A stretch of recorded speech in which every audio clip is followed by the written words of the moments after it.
G'day guys, the last time we looked at the Rebor Diplodocus in close detail, but only the male stargazer.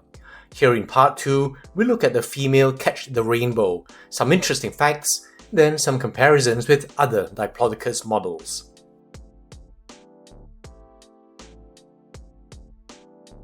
First of all, let's take a closer look at the female. First, the detail in the face.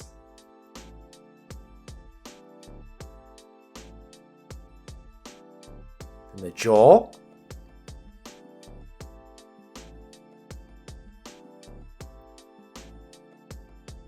you see that like the male, it too lacks that prominent chin.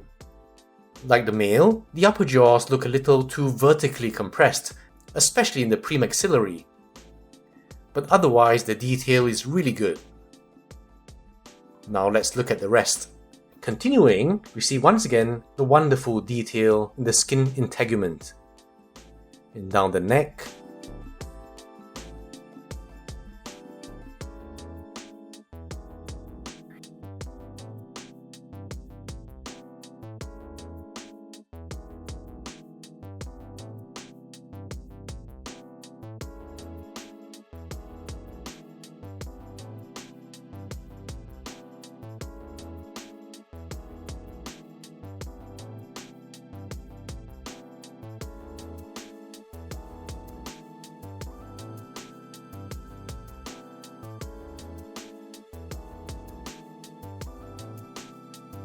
the body. You might be wondering why in reviews of variants like this, I show you each one separately, rather than just one in detail and then straight to a direct comparison. And the reason is I know some of you will be buying only one of these, so I think you'd prefer to see each one in isolation. Again, notice the nice mix of scale size and shape according to region, and the different levels of coarseness and fineness in the creases. You can see the larger scutes and the midline spinal ones too. Again, you can see the subtle color blends.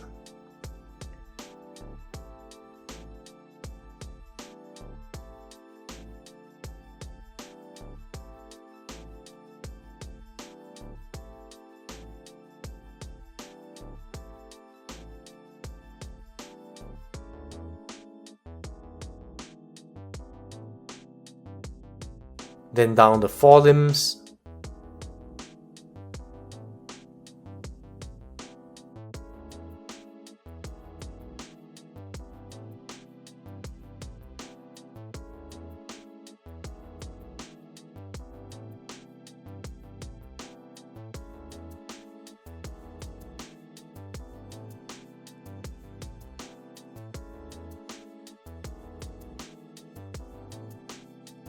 the hind limbs,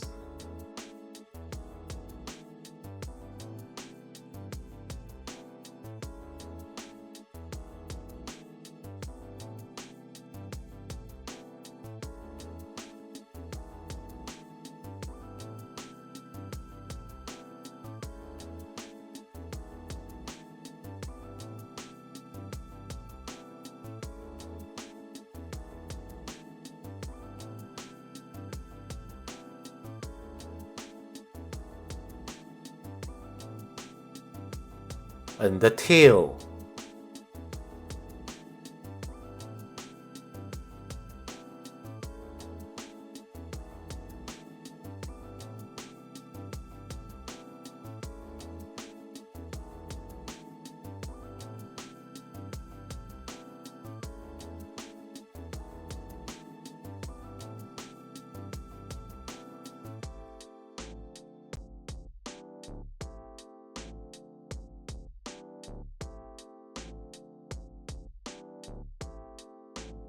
Now a direct comparison between the two.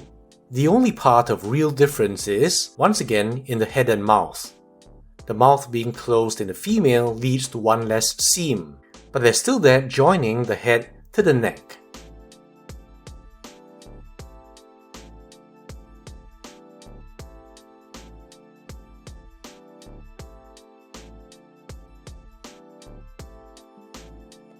From the top, you can see it lacks the red splash of the male. Then we'll look at the bodies. You'll notice that both have the same kind of drabness you'd associate with a large animal, but with subtle stripes, and also different mixes of colour in the main body. The colours are subtly different, therefore really lending realism to the models. And finally, the tails.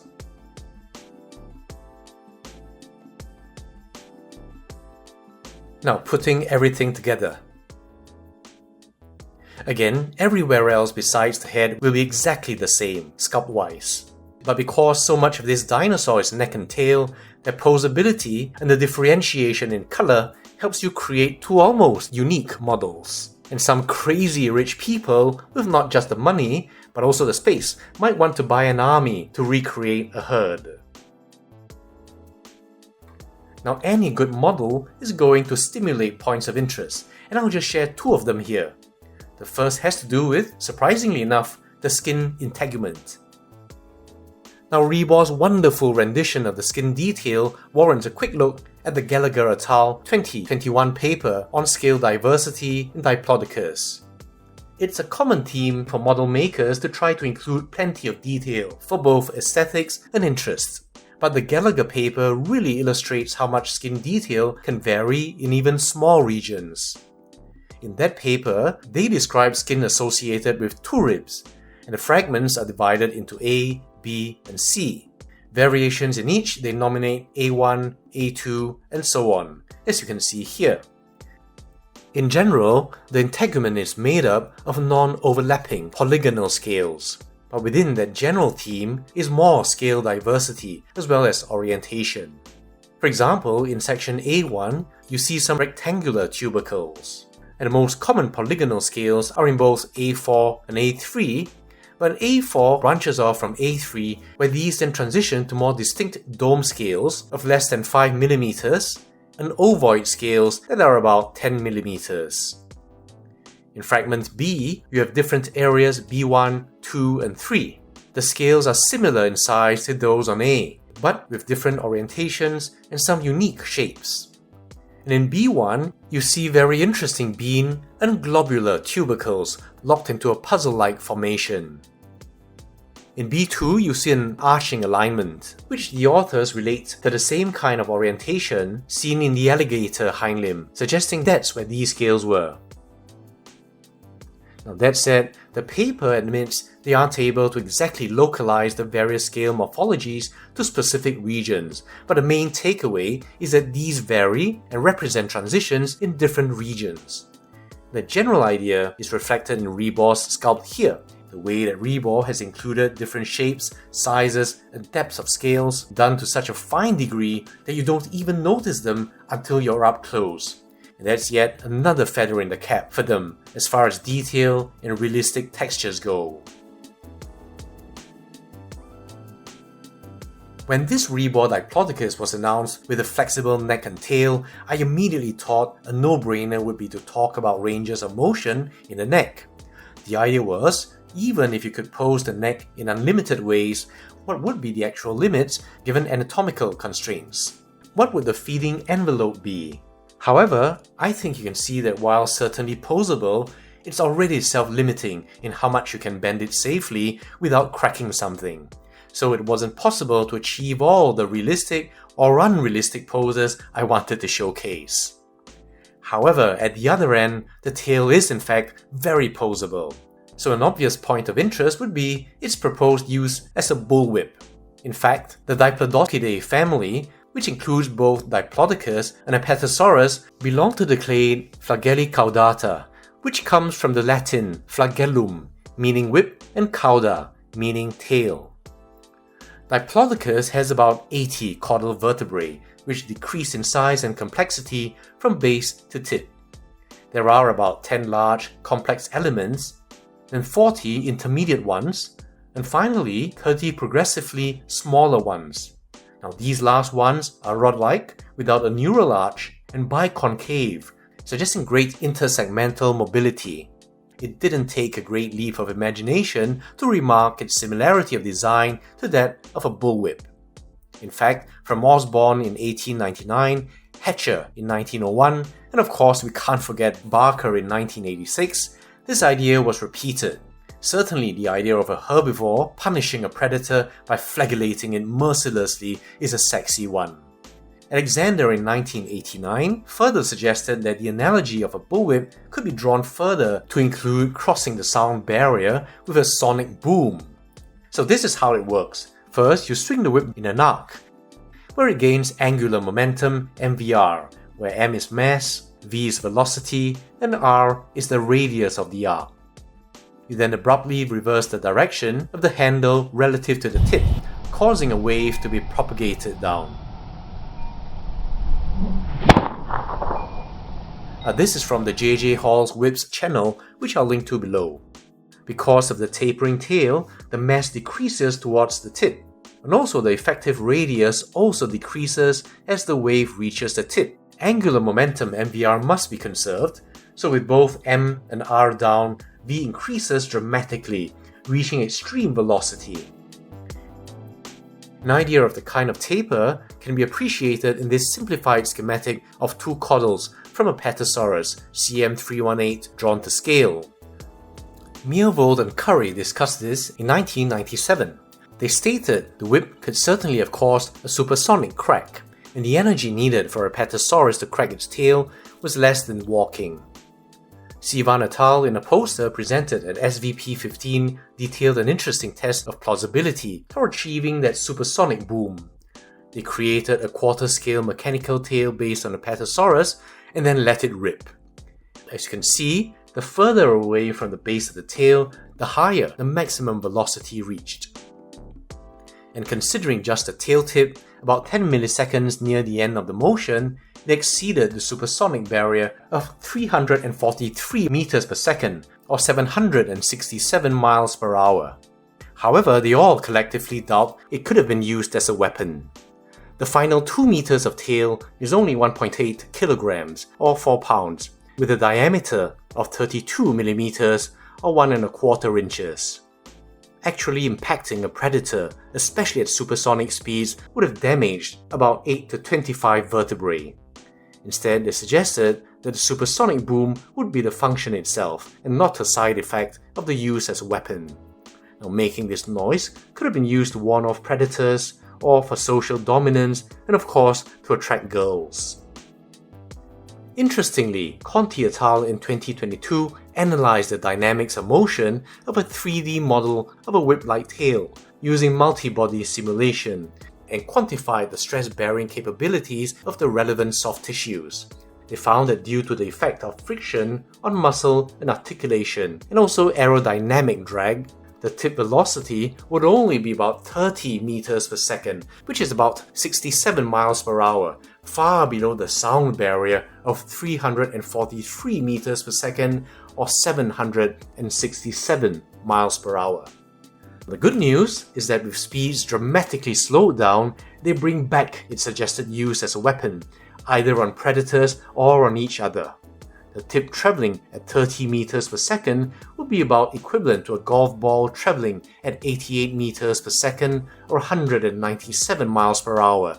Not enough to break bones or tear skin, but significant enough to be felt on animal flesh. Looks like meat's back on the menu, boys! It would also therefore not do the same to the tail, although it would of course also feel the blow, though presumably to much lesser detriment than to a smaller predator. Which calls to mind that whips do serve two primary purposes. They can be used as a flail, but also to make noise to assert control over other animals. Either way, it's safe to say that Diplodocus still used its tail as a whip, and we can go crazy posing it, especially the highly mobile distal ends. Alright, time to do some comparisons. Now first, let's start with the most recent Diplodocus I have, the Eofauna. You can see immediately the size differences here, and while a good model, there's something underwhelming about this model. You can see the obvious differences. Relatively, it's got a shorter, deeper skull. The limbs aren't as heavily muscled. And of course, we have the different body profile. I actually like the non-uniformity of the spinal osteoderms compared to those of the Rebor.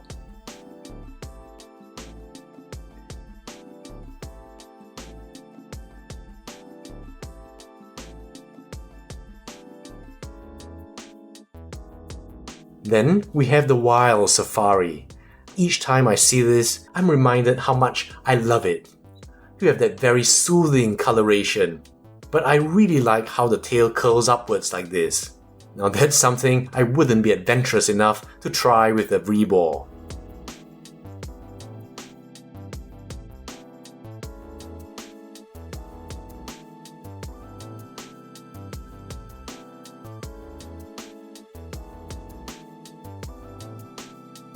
Then we have the revised Carnegie Diplodocus, and you see we're starting to get more respectable in size. The coloration is beautiful. Once again you see that whip-like tail expressed.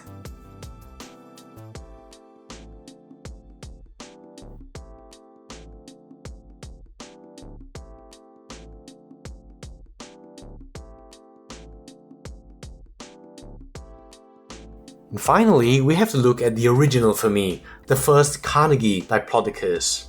And here you see the great impact this model had on me in the length of the animal, especially the tail that seems to go on forever.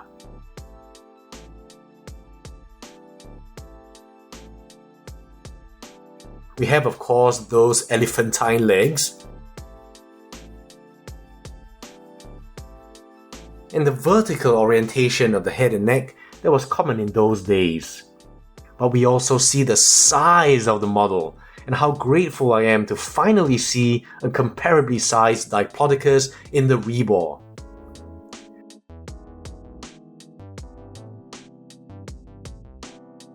Now, just a couple of other sauropods you might like to see. First, we have the W Dragons 1-35 Giraffe Titan.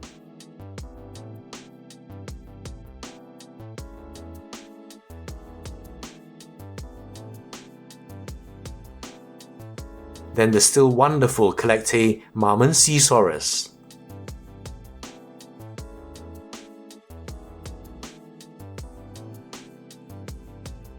And of course, the one sauropod to rule them all, my Adema Pereira Era Terra 1-35 Patago Titan.